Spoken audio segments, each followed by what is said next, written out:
नमस्कार। आज हम दुनिया की एक बहुत बड़ी खबर की तह तक जाएंगे। एक ऐसे संकट की बात करेंगे जो पूरी दुनिया पर मंडरा रहा है। सोचिए, भारत के प्रधानमंत्री ने इस संकट की तुलना कोरोना से कर दी है। मतलब ये कोई छोटा मोटा मामला नहीं है। ये एक ऐसे ग्लोबल खतरे का संकेत है जैसा शायद हमने पहले कभी नहीं देखा। तो एक तरफ ईरान है जो हमले की धमकी दे रहा है, और दूसरी तरफ बड़ी हैरानी की बात है कि अमेरिका वहां से निकलने के संकेत दे रहा है। ये कैसा विरोधाभास है? चलिए इसी उलझन को सुलझाने की कोशिश करते हैं, जिसने पूरी दुनिया को कह सकते हैं कि एक हाई अलर्ट पर डाल दिया है। ठीक है, तो सबसे पहले ये समझते हैं कि ये सब हो कहाँ रहा है और क्यों हो रहा है।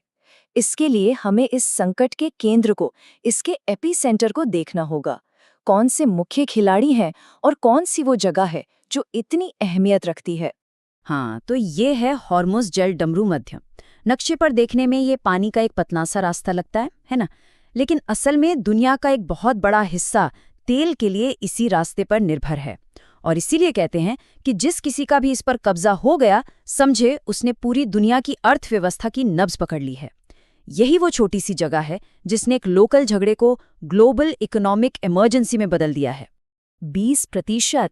ये आंकड़ा देखिए, दुनिया की कुल तेल सप्लाई का 20% हिस्सा अब बाधित हो गया है।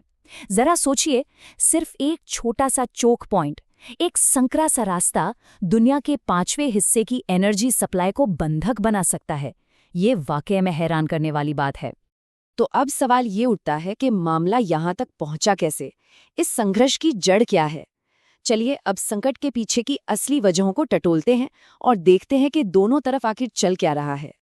देखिए, ईरान के अंदर की कहानी भी बहुत उलझी हुई है। वहाँ एक तरह से दो सरकारें चल रही हैं। एक तरफ है चुने हुए राष्ट्रपति पेजेश्कियान, जो बातचीत और डिप्लोमेसी से रास्ता निकालना चाहते हैं, और दूसरी तरफ है आईआरजीसी, यानी रेवोल्यूशनरी गार्ड।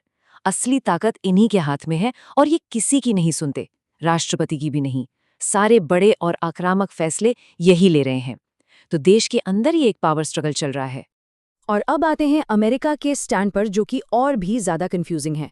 ट्रंप ने ऐलान कर दिया है कि अमेरिकी सेना 2 हफ्ते में वापस आ जाएगी। उन्होंने ये भी कह दिया कि अमेरिका अब होर्मुज की सुरक्षा नहीं करेगा। दुनिया से साफ साफ कह दिया, भाई तेल चाहिए तो खुद जाकर रास्ता खुलवाओ। लेकिन इसी के साथ साथ वो ऐसा माहौल भी बना रहे हैं जिससे तनाव बढ़ रहा है। कुछ लोग तो ये भी कह रहे हैं कि ये जानबूझकर किया जा रहा है ताकि एक संकट पैदा हो जिससे अमेरिकी डिफेंस और एनर्जी कंपनियों को फायदा हो। तो एक तरफ वापसी की बात, दूसरी तरफ तनाव को हवा।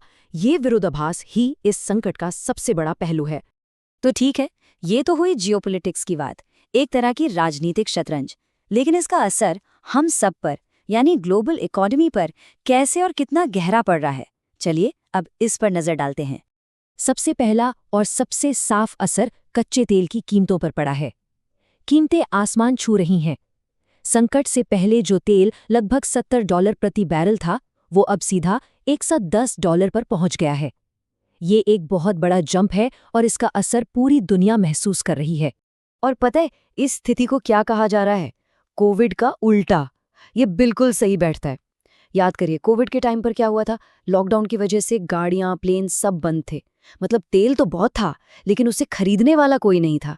सप्लाई जरूरत से ज्यादा थी। और आज ठीक उल्टा है। इकोनॉमी खुल चुकी है, डिमांड बहुत ज्यादा है, लेकिन संघर्ष की वजह से सप्लाई ही गायब हो गई है। इसे ही सप्लाई शॉक कहते हैं। और ये मत सोचिए कि इसका असर सिर्फ पेट्रोल पंप पर दिख रहा है। नहीं, इसका असर बहुत गहरा और फैला हुआ है। हवाई जहाज़ों के टिकट महंगे हो रहे हैं, कई फ्लाइट्स के रूट बदल दिए गए हैं। जो लोग दूसरे देशों में काम करके अपने घर पैसे भेजते हैं, उन तक भी पैसा पहुंचने में देरी हो रही है। मतलब ये संकट दुनिया भर के लाखों परिवारों की जेब पर और उनकी जिंदगी पर सीधा असर डाल रहा है। तो जब संकट इतना बड़ा है तो दुनिया भर की सरकारें हाथ पर हाथ धरे तो नहीं बैठी होंगी, है ना? वो अपने लोगों को इस आर्थिक झटके से बचाने के लिए क्या कर रही हैं? चलिए देखते हैं। ये बड़ा दिलचस्प है। देखिए, भारत ने पेट्रोल डीजल पर एक्साइज ड्यूटी ₹10 कम कर दी। ऑस्ट्रेलिया ने भी यही किया, 24 सेंट की कटौती की। और यूके ने तो बस और ट्रेन के किराए के साथ साथ एनर्जी बिल्स को भी फ्रीज कर दिया है। मतलब दुनिया भर की सरकारें इस संकट से लड़ने के लिए सेना नहीं, बल्कि इकोनॉमिक एक्शन ले रही हैं। फोकस अपने नागरिकों को महंगाई की मार से बचाने पर है। खास तौर पर यूके का रुख देखने वाला है। प्रधानमंत्री कीर स्टारमर ने साफ साफ कह दिया है कि ब्रिटेन इस लड़ाई में शामिल नहीं होगा। ये सीधे सीधे अमेरिका के दबाव को नकारना है। यूके की सरकार का पूरा ध्यान अपने देश के अंदर महंगाई और लोगों पर पड़ रहे आर्थिक बोझ को संभालने पर है, न कि किसी युद्ध में शामिल होने पर। ये एक बहुत बड़ा डिप्लोमैटिक शिफ्ट है। और सिर्फ इतना ही नहीं, पूरे यूरोप में सरकारें अब अपने नागरिकों को कह रही हैं कि हो सके तो घर से काम करें। क्यों? ताकि ईंधन की खपत कम हो। ये दिखाता है कि बड़े बड़े विकसित देश भी इस फ्यूल क्राइसिस को लेकर कितने ज्यादा चिंतित हैं और इसे कितनी गंभीरता से ले रहे हैं। तो अब हम आ गए हैं इस कहानी के सबसे नाजुक मोड़ पर। अब से अगले 24 घंटे बहुत ही ज्यादा महत्वपूर्ण होने वाले हैं। 2 बड़ी घटनाएं होने वाली हैं जो इस पूरे संकट की दिशा बदल सकती हैं। तो एक तरह से उल्टी गिनती शुरू हो चुकी है। आज रात 10 बजे ईरान ने मिडल ईस्ट में अमेरिकी कॉर्पोरेट दफ्तरों पर हमला करने की डेडलाइन दी है और फिर कल सुबह 6 बजे अमेरिकी राष्ट्रपति ट्रंप ईरान के मुद्दे पर देश को संबोधित करेंगे। एक तरफ हमले की धमकी, दूसरी तरफ अमेरिका का जवाब। पूरी दुनिया ने इन 2 पलों पर अपनी सांसें रोक रखी हैं।